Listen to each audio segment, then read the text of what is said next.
Desejaria ter um dia a oportunidade de explicar aos senhores minuciosamente quão importantes todos os detalhes concretos da masturbação inicial se tornam para a ulterior neurose ou caráter do indivíduo, se ela foi ou não descoberta, como os pais a combateram ou permitiram, ou se o indivíduo por si mesmo conseguiu suprimi-la.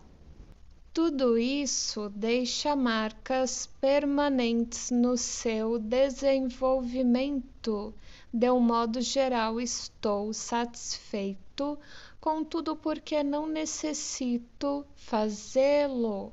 Seria tarefa difícil e enfadonha, e no final os senhores me colocariam em situação embaraçosa, porquanto muito provavelmente iriam pedir-me para dar-lhes alguns conselhos práticos sobre o modo como um pai ou educador deve lidar com a masturbação dos filhos pequenos, do desenvolvimento das meninas, e é disso que se ocupa esta minha presente conferência.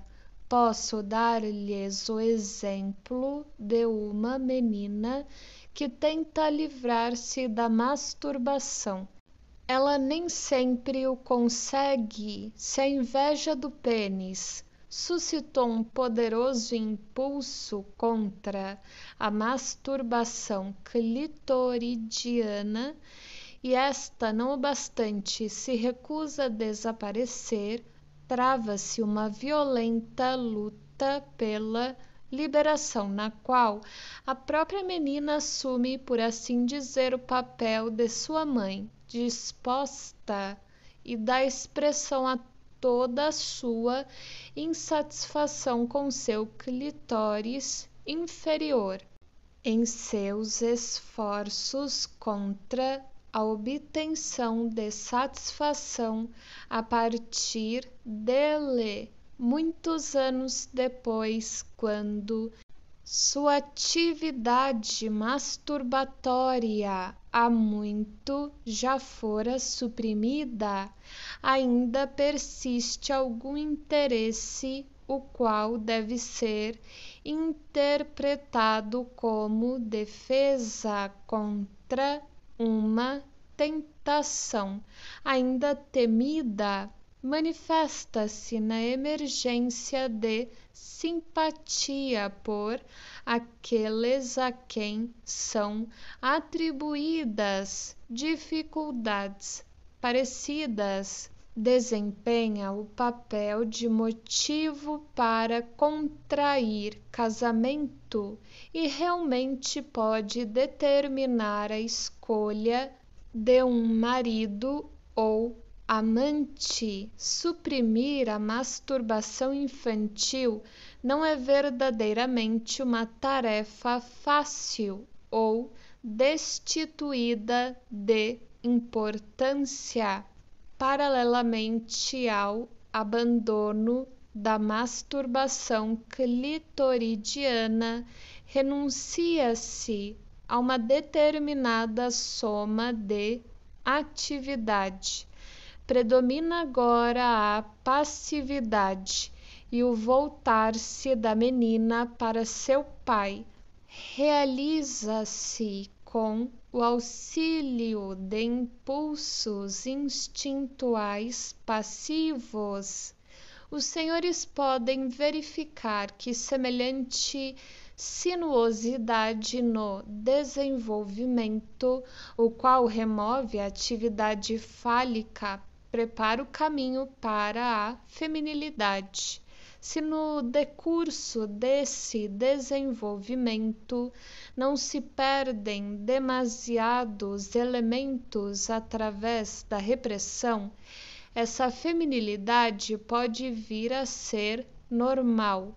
O desejo que leva a menina a voltar-se para seu pai é, sem dúvida, originalmente o desejo de possuir o pênis que a mãe lhe recusou e que agora espera obter de seu pai. No entanto, a situação feminina só se estabelece se o desejo do pênis for substituído pelo desejo de um bebê, isto é, se um bebê assume o lugar do pênis consoante uma primitiva equivalência simbólica.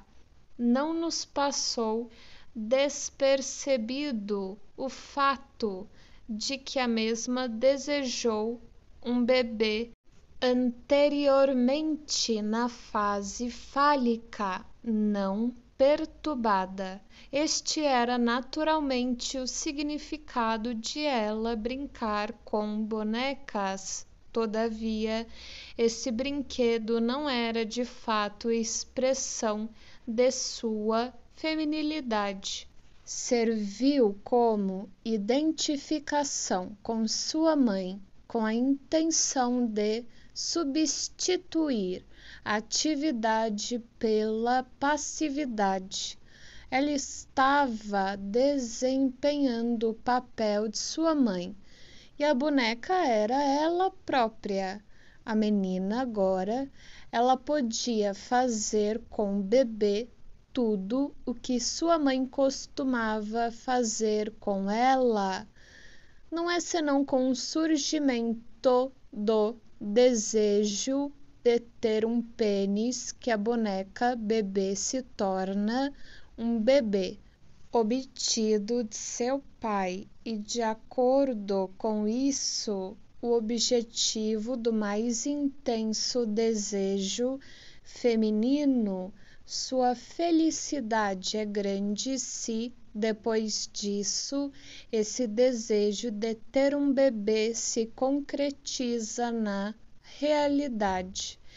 E muito especialmente assim se dá se o bebê é um menininho que traz consigo o pênis tão profundamente desejado, com muita frequência em seu quadro combinado de um bebê de seu pai, a ênfase é colocada no bebê e o pai fica em segundo plano. Assim, o antigo desejo masculino de posse de um pênis ainda está ligeiramente visível na feminilidade alcançada desse modo.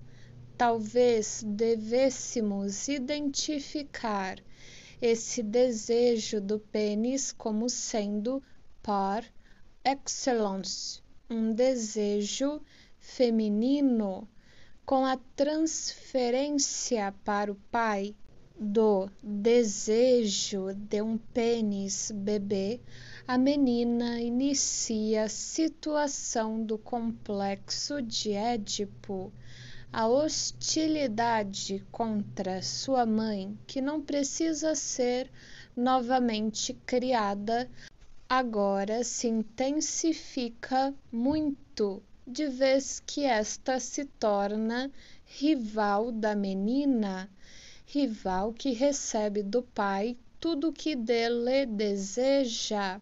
Por muito tempo, o complexo de Édipo da menina ocultou a nossa observação a sua vinculação pré-edipiana com sua mãe, embora seja tão importante, deixa atrás de si fixações tão duradouras. Para as meninas, a situação edipiana é o resultado de uma evolução longa e difícil. É uma espécie de solução preliminar, uma posição de repouso que não é logo abandonada, especialmente porque o início do período de latência não está muito distante. Então nos surpreende uma diferença entre os dois sexos, provavelmente transitória, no que diz respeito à relação do complexo de Édipo com o complexo de castração. No menino, complexo de Édipo, no qual ele deseja a mãe e gostaria de eliminar seu pai por ser este um rival, evolui naturalmente da fase da sexualidade fálica. A ameaça de castração, porém, impele-o a abandonar essa atitude sob a impressão do perigo de perder o pênis. O complexo de Édipo é abandonado, reprimido e, na maioria dos casos, inteiramente destruído, e um severo superego instala-se como seu herdeiro. O que acontece à menina é quase o oposto. O complexo de castração prepara para o complexo de Édipo. Em vez de destruí-lo, a menina é forçada a abandonar a ligação com sua mãe através da influência de sua inveja do pênis e entra na situação edipiana como se esta fora um refúgio. Na ausência do temor de castração, falta o motivo principal que leva o menino a superar o complexo de Édipo. As meninas permanecem nele por um tempo indeterminado, destroem-no tardiamente e, ainda assim, de modo incompleto. Nessas circunstâncias, a formação do superego deve sofrer um prejuízo, não consegue atingir a intensidade e a independência, as quais lhe conferem sua importância cultural, e as feministas não gostam quando lhes assinalamos os efeitos desse fator sobre o caráter feminino em geral.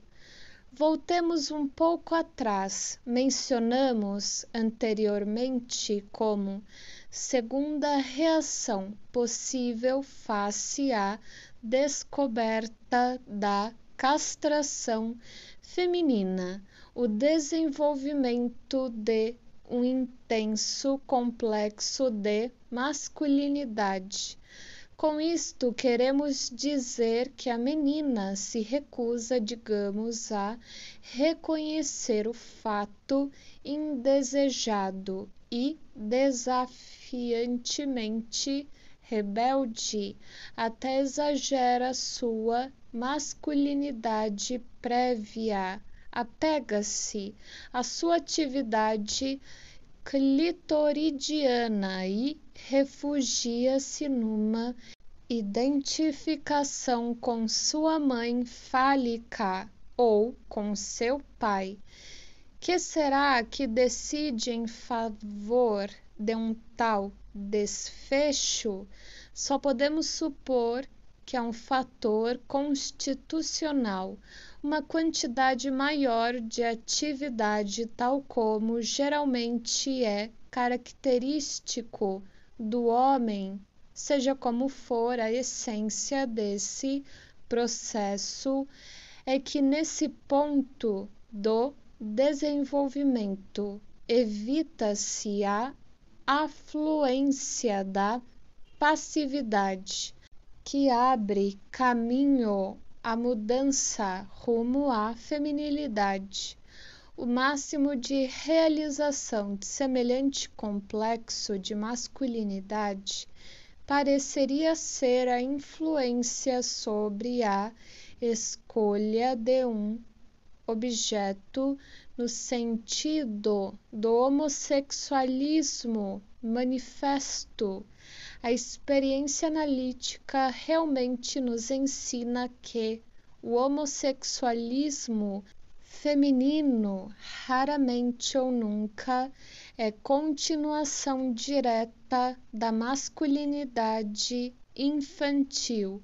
Mesmo para uma menina, nessas condições, parece necessário que ela deva tomar seu pai como objeto por algum tempo e ingressar na situação edipiana.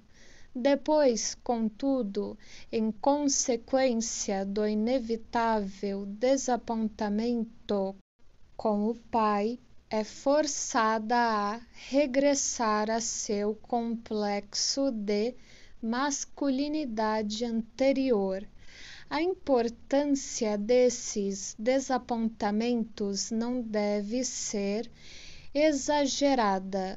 Uma menina que está destinada a se tornar feminina não é poupada deles, embora eles não tenham igual efeito. A predominância do fator constitucional parece indiscutível, mas as duas fases do desenvolvimento do homossexualismo feminino se espelham bem nas práticas das homossexuais que desempenham entre si papéis de mãe e de bebê com tanta frequência e tão claramente como os de marido e mulher. Isto que estive mostrando-lhes aqui pode ser descrito como a pré-história da mulher. É o produto desses anos mais recentes e pode ter-lhes interessado como um exemplo de trabalho analítico detalhado.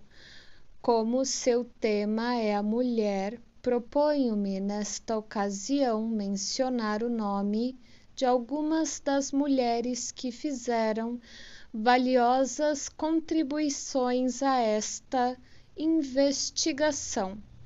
A doutora Ruth Mack, Brunswick, 1928. Foi a primeira mulher a descrever um caso de neurose que remontava a uma fixação na fase pré-edipiana e que jamais absolutamente atingira a situação edipiana. O caso assumia a forma de paranoia de ciúmes e mostrou-se acessível ao tratamento. A doutora Jeanne Lepley de Groot, 1927, constatou por meio de observações comprovadas a incrível atividade fálica de meninas em relação à mãe. E a doutora Helene Deutsch, 1932, mostrou que os atos eróticos de mulheres homossexuais reproduzem as relações entre mãe e bebê. Não é minha intenção seguir o comportamento ulterior da feminilidade através da puberdade até o período de maturidade. Nossos conhecimentos seriam, de resto, insuficientes para tal propósito. No que se segue, porém, acrescentarei alguns esclarecimentos, tomando sua pré-história como ponto de partida. Apenas acentuarei aqui que o desenvolvimento da feminilidade permanece exposto a perturbações motivadas pelos fenômenos residuais do período masculino inicial. Muito frequentemente ocorrem regressões às fixações das fases pré-edipianas no transcorrer da vida de algumas mulheres. Existe uma repetida alternância entre períodos em que ora masculinidade, ora feminilidade predominam. Determinada parte disso que nós homens chamamos de o enigma da mulher pode talvez derivar-se dessa expressão da bissexualidade na vida da mulher. Uma outra questão parece madura para um julgamento no curso dessas pesquisas. Denominamos a força motriz da vida sexual de libido.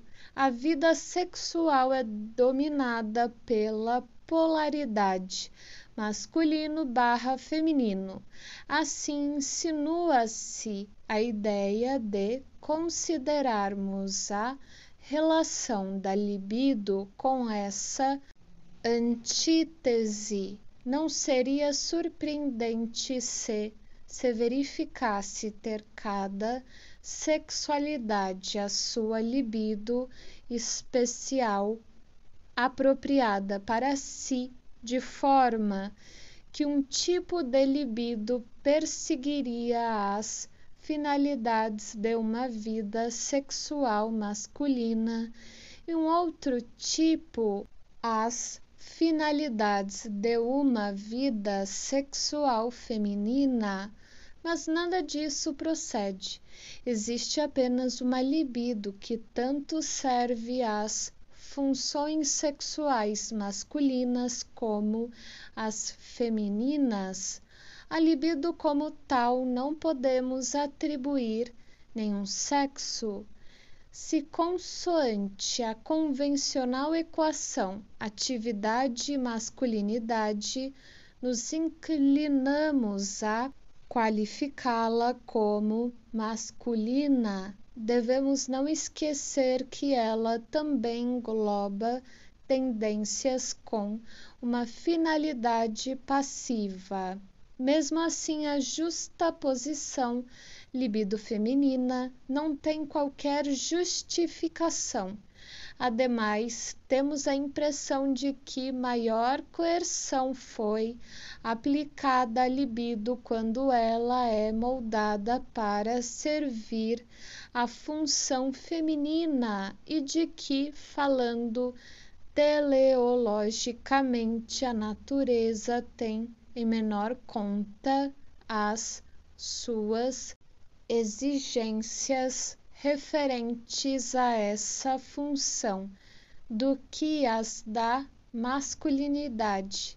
E a razão disto pode estar, travessão, novamente pensando em termos teleológicos, travessão, no fato de que a realização do objetivo da biologia foi confiada à agressividade dos homens e se tornou, em certa medida, independente do consentimento das mulheres. A frigidez sexual das mulheres, cuja frequência parece confirmar esse descaso, é um fenômeno ainda insuficientemente compreendido, às vezes é psicogênica e, nesse caso, acessível à influência. Em outros casos, porém, sugere a hipótese de ser constitucionalmente determinada e até mesmo de existir um fator anatômico coadjuvante. Prometi referir-lhes mais algumas peculiaridades psíquicas da feminilidade madura, conforme as encontramos no trabalho analítico. Não pretendemos senão adjudicar a tais asserções uma validade média, e nem sempre é fácil distinguir o que se deveria atribuir à influência da função sexual e o que atribuir à educação social. Assim, atribuímos à feminilidade maior quantidade de narcisismo, que também afeta a escolha objetal da mulher, de modo que, para ela, ser amada é uma necessidade mais forte que amar. A inveja do pênis tem parte como efeito também a vaidade física das mulheres, de vez que elas não podem fugir à necessidade de valorizar seus encantos de modo mais evidente, como uma tardia compensação por sua inferioridade sexual original. A vergonha, considerada uma característica feminina par excellence, contudo, mais do que se poderia supor, sendo uma questão de convenção, tem, assim acreditamos, como finalidade a ocultação da deficiência genital. Não nos estamos esquecendo de que, em época posterior, a vergonha assume outras funções. Parece que as mulheres fizeram poucas contribuições para as descobertas e invenções na história da civilização. No entanto, há uma técnica que podem ter inventado: travessão, trançar e tecer. Sendo assim, sentir-nos-íamos tentados a imaginar o motivo inconsciente de tal realização. A própria natureza parece ter proporcionado o modelo que essa realização imita, causando o crescimento na maturidade dos pelos pubianos que escondem os genitais. O passo que faltava dar era fazer os fios unirem-se uns aos outros, enquanto no corpo eles estão fixos à pele e só se emaranham. Se os senhores rejeitarem essa ideia como fantasiosa e considerarem idée fixe a minha crença na influência da falta de pênis na configuração da feminilidade, estarei naturalmente sem apoio. Os fatores determinantes da escolha objetal da mulher muitas vezes se tornam irreconhecíveis devido a condições sociais onde a escolha pode mostrar-se livremente. Ela se faz frequentemente em conformidade com o ideal narcisista do homem que a menina quisera tornar-se.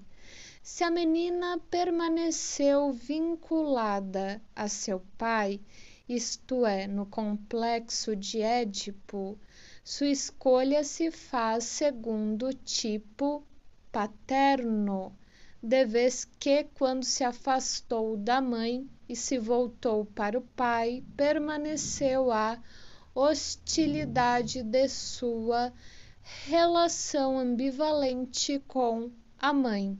Uma escolha desse tipo asseguraria um casamento feliz.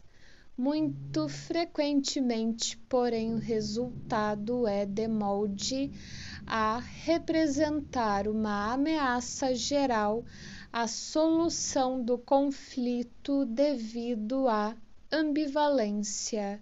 A hostilidade que ficou para trás segue na trilha da vinculação positiva e se alastra a um novo objeto.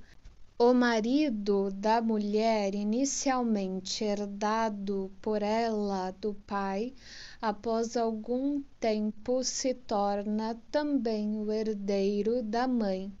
Assim, facilmente pode acontecer que a segunda metade da vida da mulher venha a ser preenchida pela luta contra seu marido, do mesmo modo como a primeira metade mais breve fora preenchida pela rebelião contra a mãe. Quando essa reação foi esgotada no decurso da vida, um segundo casamento pode facilmente vir a ser muito mais satisfatório. Uma outra modificação na natureza da mulher para a qual o casal não está preparado pode, num casamento, ocorrer após o nascimento do primeiro filho, sob a influência da transformação da mulher em mãe. Pode ser revivida uma identificação com sua própria mãe, contra a qual ela vinha batalhando até a época do casamento, e isto é capaz de atrair para si toda a libido disponível, de modo que a compulsão à repetição produz um casamento infeliz dos pais. A diferença na reação da mãe ao nascimento de um filho ou de uma filha mostra que o velho fator representado pela falta de pênis não perdeu até agora sua força. A mãe somente obtém satisfação sem limites na sua relação com seu filho menino. Este é, sem exceção, mais perfeito, mais livre de ambivalência de todos os relacionamentos humanos. Uma mãe pode transferir para o seu filho aquela ambição que teve de suprimir em si mesma e dele esperar a satisfação de tudo aquilo que nela restou do seu complexo de masculinidade. Um casamento não se torna seguro enquanto a esposa não conseguir tornar seu marido também seu filho e agir com relação a ele como mãe. A identificação de uma mulher com sua mãe permite-nos distinguir duas camadas: a pré-edipiana, sobre a qual se apoia a vinculação afetuosa com a mãe, e esta é tomada como modelo, e a camada subsequente advinda do complexo de Édipo, que procura eliminar a mãe e tomar-lhe o lugar junto ao pai. Sem dúvida, justifica-se dizermos que muita coisa de ambas subsiste no futuro e que nenhuma das duas é adequadamente superada no curso do desenvolvimento. A fase da ligação afetuosa pré-edipiana, contudo, é decisiva para o futuro de uma mulher. Durante essa fase são feitos os preparativos para a aquisição das características com que mais tarde exercerá seu papel na função sexual e realizará suas inestimáveis tarefas sociais. É também nessa identificação que ela adquire aquilo que constitui motivo de atração para um homem. A ligação edipiana deste à sua mãe transfigura a atração da mulher em paixão. No entanto, com quanta frequência sucede que apenas o filho obtém aquilo a que o homem aspirava, tem-se a impressão de que o amor do homem e o amor da mulher psicologicamente sofrem de uma diferença de fase. O fato de que as mulheres devem ser consideradas possuidoras de pouco senso de justiça, sem dúvida se relaciona à predominância da inveja em sua vida mental. Isso porque a exigência de justiça é uma fixação da inveja e estabelece a condição sob a qual uma pessoa pode pôr de lado a inveja. Também consideramos as mulheres mais débeis em seus interesses sociais e possuidoras de menor capacidade de sublimar os instintos do que os homens. O primeiro desses dois aspectos certamente deriva da qualidade dissocial que indiscutivelmente caracteriza todos os relacionamentos sexuais. O casal basta-se a si mesmo e também as famílias resistem à inclusão em associações mais amplas. A capacidade de sublimação está sujeita às maiores variações individuais. Por outro lado, não posso deixar de mencionar uma impressão que estamos tendo constantemente durante a prática analítica. Um homem, aos seus 30 anos, parece-nos um adolescente, um indivíduo não formado, que esperamos faça pleno uso das possibilidades de desenvolvimento que se lhe abrem com a análise. Uma mulher da mesma idade, porém, muitas vezes nos atemoriza com sua rigidez psíquica e imutabilidade. Sua libido assumiu posições definitivas e parece incapaz de trocá-las por outras. Não há vias abertas para um novo desenvolvimento. É como se todo o processo já tivesse efetuado seu percurso e permanecesse daí em diante, insuscetível de ser influenciado. Travessão, como se na verdade o difícil desenvolvimento na direção da feminilidade tivesse exaurido as possibilidades da pessoa em questão. Como terapeutas, lamentamos tal estado de coisas ainda quando conseguimos pôr um fim à doença da paciente, eliminando o conflito neurótico. Isto é tudo o que tinha a dizer-lhes a respeito da feminilidade. Certamente está incompleto e fragmentário, e nem sempre parece agradável, mas não se esqueçam de que estive apenas descrevendo as mulheres na medida em que sua natureza é determinada por sua função sexual. É verdade que essa influência se estende muito longe. Não desprezamos, todavia, o fato de que uma mulher possa ser uma criatura humana também em outros aspectos.